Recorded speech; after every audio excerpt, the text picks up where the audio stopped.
handle the truth. Entirely legitimate topic for debate. You have offended my family. Hey, this is great, man. And you have offended a Shaolin temple. One major responsibility is to encourage people to use less drugs. I know nothing. I support a change in law to end federal criminal penalties for possession of up to 1 ounce of marijuana. We don't need no stinking budget. Homosexuality, immorality in general. Down the centuries, you have slurred the meaning of the words "we the people." Be warned, this is not your mother's marijuana. You could ask yourself a question. Do I feel lucky? Or do you, punk? I want to ask you a bunch of questions. I want to have them answered immediately. Surely you can't be serious. I am serious. And don't call me Shirley. Radical Rant. All right, welcome back, everyone. 46 after the hour, and yesterday wasn't a great Sunday for me, considering how the Packers played, but the morning was pretty good. In the morning, on 9 a.m., our local ABC affiliate played The Great Oregon Pot Debate, featuring Inga Frickland and Richard Harris on the Yes on 91 side, and Ronald Schwartzler and Josh Marquis on the No on 91 side. And it was just, I'd seen the debate. I was at the debate. I was a part of the debate, as a matter of fact. But this is getting to see it on the Sunday morning high-def TV during the same time, Meet the Press is on and all the other, Sunday talking head shows. So this is the time when, older, more politically minded voters are tuning in. And so to get to see that debate on the full hour, 9 a.m. on a Sunday, and right smack dab in the middle of it, right around the half-hour mark when people changed channels if they had missed, and made it the second half, they got to see Dr. Ronald Schwartzler talking about how marijuana killed 5 babies in Colorado, and the TV station ran the disclaimer chyron on the bottom of it, basically calling him a liar. Oh, it was wonderful. Here's some more highlights featuring mostly Josh Marquis. Enjoy. Dr. Ronald Schwartzler repeats the No on Measure 91 campaign's lie about marijuana and prison. Just like it makes no change in being able to take marijuana into a prison. Can't do it. You can take pot into prison. It will, with this law, it does allow you to do that, as I read the law anyway. ORS 162.185 defines the crime of knowingly smuggling marijuana into a prison or possessing marijuana as an inmate in prison as a Class C felony. Measure 91 maintains ORS 162.185's Class C felony and adds a Class B violation in cases of accidentally bringing your marijuana to prison if you work or visit there. Nobody would ever write marijuana regulation to allow smuggling into prison. Forget No on 91's scaremongering and learn the facts. Vote yes on Measure 91. This advertisement produced by the Russ Belville Show and is not sponsored or endorsed by the Yes on Measure 91 campaign. District Attorney Josh Marquis from the No on Measure 91 campaign worries about marijuana DUIDs. Although traffic fatality has been falling in Colorado for about 7 years, the causation versus correlation, we're not sure. But we do know one thing in Colorado. The number of people testing positive for THC in fatal accidents is up 100%. Marijuana is very difficult to measure. And one of the things Measure 91 doesn't have, like Washington does, is a presumptive level. And THC has some very peculiar qualities that make it very difficult to determine for law enforcement if somebody's intoxicated. Josh Marquis says it's difficult to measure THC intoxication because of its peculiar qualities. Then he complains that Measure 91 doesn't have a presumptive limit for measuring THC intoxication. Yet on March 21st, Marquis won a DUID conviction against a 19-year-old man with no active THC in his system, who Marquis himself said, quote, "In fairness, I can't say this guy was entirely under the influence of marijuana," end quote. Seems like law enforcement already has all the tools it needs to enforce marijuana DUID that is already illegal. Oregon has had tens of thousands of medical marijuana patients for over a decade now. If marijuana was going to affect road safety, we'd have seen it by now. Yet Oregon's traffic fatality rate is equal to Colorado's. Both states' traffic fatalities have been falling for years, and our rates are 23% lower than the U.S. average. Measure 91 dedicates tax revenue for the study of marijuana-intoxicated driving and increased patrols. Vote yes on Measure 91. It's a sensible approach. This advertisement produced by the Russ Belville Show and is not sponsored or endorsed by the Yes on Measure 91 campaign. District Attorney Josh Marquis from the No on Measure 91 campaign can't decide if 1980 is relevant. So feel free to respond. You used to be able to smoke on planes too, but times have changed, and it's frankly also been 25 years since Inca's been a prosecutor and never in Oregon. This is not Illinois in 1989. This is not Louisiana in 1960. Josh Marquis tells us that times have changed. Ms. Frickland's decades of experience in law enforcement are not relevant to Josh Marquis. That was the 1980s. This is Oregon debating marijuana legalization in 2014. Let Josh Marquis use this anecdote from 1980 to explain. I just want to read you an essay he wrote called Fugitives and Refugees.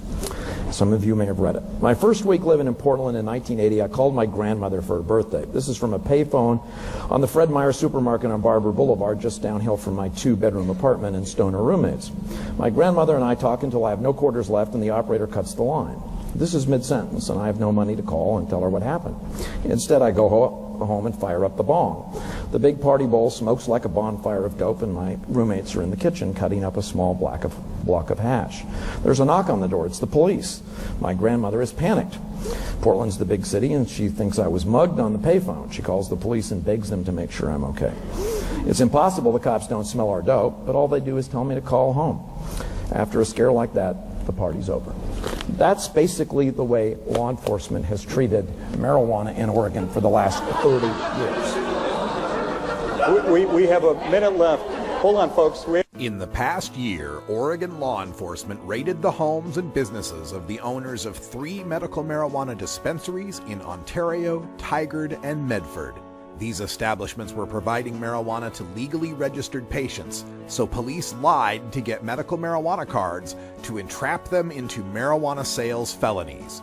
These people, who were all medical marijuana patients themselves, one a new mother, are now all convicted felons because they followed the medical marijuana law. Times have changed, Josh Marquis. It's 2014, and nobody believes your reefer madness anymore. The sky has not fallen in Washington and Colorado. Vote yes on Measure 91. This advertisement produced by the Russ Belville Show and is not sponsored or endorsed by the Yes on Measure 91 campaign. District Attorney Josh Marquis for the No on Measure 91 campaign thinks marijuana tickets are no big deal. They say that 10,000, 12,000 people are arrested. No, they're not. They get a cite. If anybody's gotten a speeding ticket, it's uncomfortable, unpleasant. It's not a free ride in a police car. Because 150 of them got cited in my county. I talked to the cops. I said, when do you cite people for marijuana? And they said, basically when they blow smoke in my face, literally. We don't destroy people's lives for possession of 27 grams or less of marijuana. And I find it a little incredible that you would minimize this to say this doesn't really matter. It's like getting it's not like getting a traffic ticket. But you let me finish it? God forbid we would ever disrupt anybody's life for health or the welfare of the community. That, and they're also going to say, they say arrests and citations, arrests and citations. Well, that's like saying, heroin and aspirin. I mean, an arrest and a citation are totally different things. And so when there are 10,000 citations, those are citations. Those are not arrests. They're not on your record. I could print out your record and show you it won't be there. One of the more interesting consequences, by the way, the other side constantly says criminal consequences, criminal consequences. That means is that you have a criminal record, presumably one that an employer could look at. If you're convicted of less than an ounce, twice, 3, 4 times, you don't have a criminal record. I know Portland has a ban the box thing, but even they can maybe ask a question eventually. Have you ever been arrested? The answer is no, even on your 4th less than an ounce. If it's more than an ounce, yes. So there are not criminal consequences unless you're possessing a lot. That's basically the way law enforcement has treated marijuana in Oregon for the last 30 years. We have a minute left. Hold on, folks. The presumptive fine for a speeding ticket in Oregon is $110 if you drive up to 10 miles per hour over the limit, and up to $435 if you drive over 30 miles over the limit. The presumptive fine for possessing less than an ounce of marijuana in Oregon is $650. So possessing a little bit of marijuana in Oregon is punished more harshly than driving 99 miles per hour on the freeway. The maximum fine for speeding in Oregon is $2,000, even if you're driving 99 miles per hour through a construction zone. The maximum fine for possessing less than an ounce of marijuana in Oregon is also $2,000. If you speed in a school zone, your fines will double. If you possess less than an ounce of marijuana within 1,000 feet of a school, which is most people who live in a city, you can be arrested, jailed for a month, and have a lifelong criminal record. When you're ticketed for speeding, you're not fined again if you have a passenger in your car. When you're cited for possession of less than an ounce, if you were sharing less than 5 grams of marijuana with a friend, you can be cited for delivery of less than 5 grams and fined another $650.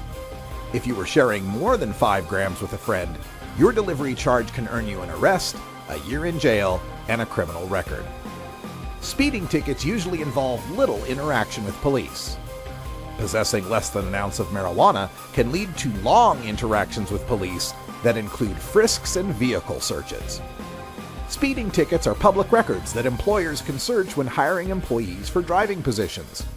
Marijuana citations are criminal violations that must be revealed by applicants for certain jobs, licenses, and security clearances, like district attorneys, for instance. Police don't just cite people for marijuana when they blow it in a cop's face, as Josh Marquis claims. Since marijuana has a strong odor, any interaction with a police officer by a person possessing less than an ounce of marijuana can lead to a $650 ticket that few people can easily afford to pay. That fear of police interaction harms our society when someone possessing marijuana won't call police to report crimes they witness for fear that they too will be punished by the police.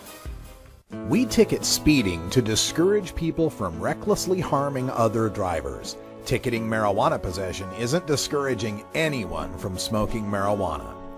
But 10,000 marijuana tickets a year does cost police and processing time, and it puts undue financial burden on responsible adults who are not harming anyone. And the 10,000 who got a ticket for a small amount of marijuana got it from the 3,000 who were arrested for growing or selling a large amount of marijuana. It's time for a better approach that handles responsible adult marijuana consumption with regulation, not police. Learn the facts. Vote yes on Measure 91. This advertisement produced by the Russ Belville Show and is not sponsored or endorsed by the Yes on Measure 91 campaign. So there you have it, my latest videos in the No on 91 collection. You can find them. There's, I think, 13 of them now at my YouTube channel, youtube.com/RadicalRuss. Look for the No on 91 campaign playlist if you want to get them all. And as I make new ones, I think I got a couple more I can make. You can get those in the playlist as well. That's all the time we got for Hour 1, but stay tuned for Hour 2, Toker Talk Radio. We're going to talk more about Good Cop, Bad Cop. Also, a little bit more about Josh Marquis' performance. Oh, it was beautiful. Loved it. You know, put on your medical expert who says babies die from marijuana, your DA who punts on legal questions, and your campaign head who wrote 8 out of 12 of the No on 91 ballot statements. That's all the time we got. Thanks for joining us. Until next time, take care of each other, tokers. This is the Russ Belville Show. The Russ Belville Show is blogging and podcasting daily at RadicalRuss.com.